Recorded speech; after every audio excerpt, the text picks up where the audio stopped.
ಶಶಿಕುಮಾರ್ ಅಂತ ಇಬ್ರು ಉತ್ತಮರಿದ್ದೀರಿ. ಆದರೆ ಇಬ್ಬರಿಗೂ ನಾನು ಈ ರಾಜ್ಯದಿಂದ ರಾಷ್ಟ್ರ ಮಟ್ಟದಲ್ಲಿ ನಿಮ್ಮ ಒಂದು ಜವಾಬ್ದಾರಿ ಬಗ್ಗೆ ನಾನು ಪ್ರಶ್ನೆ ಮಾಡೋದಕ್ಕೆ ಇಷ್ಟಪಡ್ತೀನಿ. ನಾವು 10 ರಿಂದ 40 ಸಾವಿರ ಶುಲ್ಕವನ್ನ ಪಡೆದು ಶಾಲೆಗಳನ್ನ ಕೊಡ್ತಾ ಇರತಕ್ಕಂಥ ಬಜೆಟ್ ಶಾಲೆಗಳು 92% ಇದೀವಿ ರಾಜ್ಯದಲ್ಲಿ. ಇದು ಸದಾನಂದ ಗೌಡರಿಗೆ ತುಂಬಾ ಸ್ಪಷ್ಟವಾಗಿ ನಾನು ಗಂಟೆಗಟ್ಟಲೆ ಕೂರಿಸ್ಕೊಂಡಿದ್ರ ಬಗ್ಗೆ ತಿಳುವಳಿಕೆ ಕೊಟ್ಟಿದ್ದೆ. 800 ಕೋಟಿ RTE ಅಡಿಯಲ್ಲಿ ನಮಗೆ ಈಗ ದುಡ್ಡು ಬರಬೇಕಾಗಿದೆ. ಒಂದು ಇಡೀ ದೇಶದಲ್ಲಿ RTE ಕಾಂಗ್ರೆಸ್ ಪಕ್ಷ ನಾವು ಇದನ್ನ ಅನುಷ್ಠಾನ ಮಾಡಿದ್ವಿ ಅಂತ ಹೆಗ್ಗಳಿಕೆಯಿಂದ ಹೇಳ್ಕೊಳ್ಳುತ್ತೆ. ಆದ್ರೆ ಬಹುತೇಕ ರಾಜ್ಯಗಳಲ್ಲಿ ಇದು ಅನುಷ್ಠಾನ ಆಗಲಿಲ್ಲ. ಆದ್ರೆ ಅನೇಕ ರಾಜ್ಯಗಳಲ್ಲಿ ಈವನ್ 3 ವರ್ಷ 4 ವರ್ಷ ಆದ್ರೂ ದುಡ್ಡು ಕೊಡ್ತಾ ಇಲ್ಲ. ಎಲ್ಲೋ ಒಂದು ಕಡೆ ಬುದ್ಧಿವಂತಿಕೆಯಲ್ಲಿ ಸರ್ಕಾರಗಳು, ಅದು 2 ಸರ್ಕಾರವೂ ಈಗ ನಾನು ಹೇಳೋದಾದ್ರೆ ನಿಮ್ಮ ಜವಾಬ್ದಾರಿಯನ್ನ ನಮ್ಮ ಹೆಗಲಿಗೆ ಹೊರಿಸಿ ನಮ್ಮನ್ನ ಬೆರಳು ತೋರಿಸಿ ನಮಗೂ ದುಡ್ಡು ಕೊಡದೇನೆ ಜನಸಾಮಾನ್ಯರನ್ನ ವಂಚಿಸ್ತಾ ಇರ್ತಕ್ಕಂಥ ಒಂದು ಪರಿಸ್ಥಿತಿ.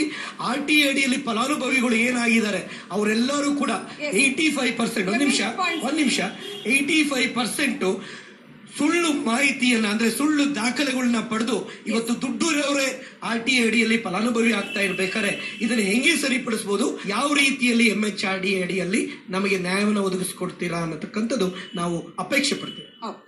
RTE ನಲ್ಲಿ ಕೆಲವರು ದುರುಪಯೋಗ ಮಾಡಿಕೊಂಡಿರ್ಬೋದು, ಆದ್ರೆ ಲಕ್ಷಾಂತರ ಜನ ಬಡವರಿಗೆ ಒಳ್ಳೆ ಶಾಲೆಯಲ್ಲಿ ಅಡ್ಮಿಷನ್ ಸಿಕ್ಕಿರ್ತಕ್ಕಂಥದ್ದು ದೇಶದ ವಾಸ್ತವಾಂಶ. ಹಣ ಪಾವತಿ ಆಗಿಲ್ಲ, ನಿಜ. ಯಾಕೆ ಪಾವತಿ ಆಗಿಲ್ಲ ಅಂದ್ರೆ ಈ ಶಿಕ್ಷಣ ಹಕ್ಕು ಕಾಯ್ದೆ ಪ್ರಕಾರವಾಗಿ ಆ ಹಣ ಸರ್ವ ಶಿಕ್ಷಣ ಅಭಿಯಾನದ ಅಡಿಯಲ್ಲಿ ಕೇಂದ್ರ ಸರ್ಕಾರದಿಂದ ಬರಬೇಕು. ಅದು ಬರ್ತಾ ಇಲ್ಲ. ಕೇಂದ್ರ ಸರ್ಕಾರ ಏನ್ ಹೇಳ್ತಾ ಇದೆ, ಈಗ ಕಾನೂನಲ್ಲಿ ಅವಶ್ಯಕತೆ ಇದ್ರೂ ಸಹ ನೀವು ಅದನ್ನ ನಿಮ್ಮ ಹಣದಿಂದ ಕೊಡಿ ಅಂತ ಹೇಳ್ತಾ ಇದ್ದಾರೆ. ಅಂತ ಅದನ್ನ ಕರ್ನಾಟಕ ಪ್ರತಿ ವರ್ಷ 700 ಕೋಟಿ ರೂಪಾಯಿಯಷ್ಟನ್ನ ಕೇಂದ್ರದಿಂದ ಬರುವಂತಹ ಹಣ ನಾವೇ ಹೊಂದಾಣಿಕೆ ಮಾಡಿ ಇವತ್ತು ರಾಜ್ಯದಿಂದ RTEಗೆ ಪಾವತಿಯನ್ನ ಮಾಡ್ತಾ ಇದ್ದೇವೆ. ರಾಜ್ಯದಲ್ಲಿ ಅಂತೂ ನಾವು ಹಣ ಪಾವತಿ ಮಾಡ್ತೇವೆ. ಪ್ರತಿ ವರ್ಷ 700 ಕೋಟಿ ನಮ್ಮ ಆಯವ್ಯಯದಲ್ಲಿ ಅದಕ್ಕೆ ಮೀಸಲಿಟ್ಟಿದ್ದೇವೆ. ಸರ್, ಕೋಆಪರೇಟಿವ್ ಫೆಡರಲಿಸಮ್ ಅಲ್ಲಿ ಇಂಪ್ಲಿಮೆಂಟೇಷನ್ ಪಾರ್ಟ್ಸ್ ಅದು ಹೆಚ್ಚಿನದೆಲ್ಲವೂ ಕೂಡ ಸ್ಟೇಟ್ ಗವರ್ಮೆಂಟ್ಗೆ ಸಂಬಂಧಪಟ್ಟ. ನಾವು ಅವರಿಗೆ ಪ್ರೊವೈಡ್ ಮಾಡೋ ಫಂಡ್ಸ್ ಏನಾದ್ರು ರಿಲೀಸ್ ಆಗ್ಲಿಲ್ಲ, ಮತ್ತೊಂದಾಗ್ಲಿಲ್ಲ ಅಂತ ಹೇಳಿದ್ರೆ yes, the central government is responsible. ಆದ್ರೆ ಇಂಪ್ಲಿಮೆಂಟೇಷನ್ ಪಾರ್ಟ್ ಅವ್ರು ಕೇಳಿದೇನು, ಈ ರೀತಿ ಅನ್ಯಾಯಗಳು ಮತ್ತೊಂದು ಎಲ್ಲ ಆಗ್ತಾ ಇದ್ದಾವೆ, ಮ್ಯಾನಿಪುಲೇಷನ್ ಆಫ್ ಡಾಕ್ಯುಮೆಂಟ್ಸ್ ಮತ್ತು ಯಾವುದು ನಮಗೆ ಸರ್ ಅಲ್ಲ. ನಾನು ಆಗ ನಿಮಗೆ ಹೇಳಿದೆ, ನಾವು ಕಳೆದ 5 ವರ್ಷದಲ್ಲಿ ಸ್ಟೇಟ್ ಗವರ್ಮೆಂಟ್ ಅಲ್ಲಿ ಇನ್ನೊಂದಿದೆ, ಯಾವ್ದಾದ್ರು ಎಸೆನ್ಷಿಯಲ್ ವ್ಯವಸ್ಥೆಗಳಿಗೆ ಸಂಬಂಧಪಟ್ಟು ಹಣದ ಶಾರ್ಟೇಜ್ ಇದ್ರೆ ಬೇರೆ ಕಡೆಯಿಂದ ಅಡ್ಜಸ್ಟ್ ಮಾಡುವಂತದ್ದು ಇದೆ ಪ್ರೊವಿಷನ್ಸ್. ನಾನು ಇಲ್ಲಿ ಹೇಳಲಿಕ್ಕೆ ಇಚ್ಛೆ ಪಡ್ತಾ ಇದ್ದೇನೆ.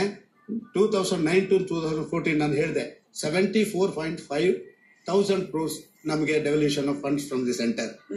2014 to 2019 2.42 lakh crores. ಸರ್, ಇವರಿಗೆ ಒಂದು 7,000 ಅಡ್ಜಸ್ಟ್ಮೆಂಟ್ ಮಾಡಿ ಇದು ವಿದ್ಯಾ ವ್ಯವಸ್ಥೆದ್ದು ಮತ್ತು ಯಾವತ್ತೂ ಸೆಂಟ್ರಲ್ ಗವರ್ಮೆಂಟ್ ಬಾಕಿ ಉಳಿಸ್ಕೊಳ್ಳಕ್ ಆಗಲ್ಲ.